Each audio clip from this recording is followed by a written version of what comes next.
Magandang tanghali mga ka-followers. Andito tayo ngayon sa paglilinis ng condenser sa taas ng aircon. Ayan. Yan yung condenser namin sa 7-Eleven. Kailangan malinisan kasi marumi na. Ayan. Yan yung naglilinis. Ayan.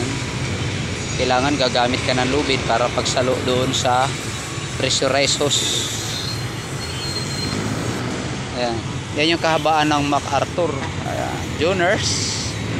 Yan papunta ng Marilao. Ayan. Papuntang Monumento. Dito kami sa rooftop ng building. Ito naman yung papuntang Malolos, Bukawi crossing. Ayan. Jollibee sa baba, KFC. Ayan.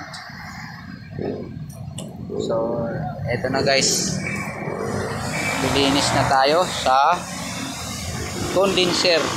Ayan.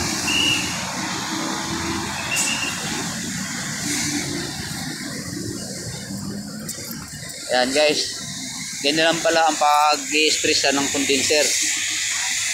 Ay pugi, kaway para makita ka sa ating munting pagbablog. Ayan.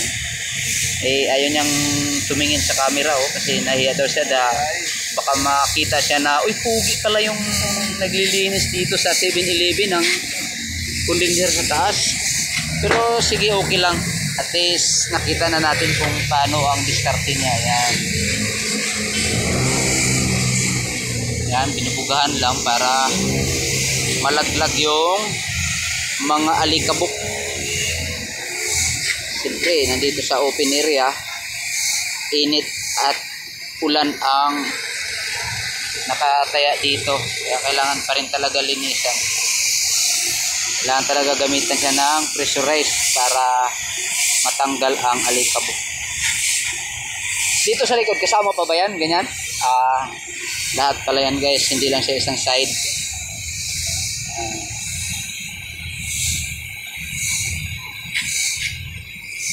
So ganun lang guys ang ating makukututunan o makukuhang estilo sa kanilang paglilinis.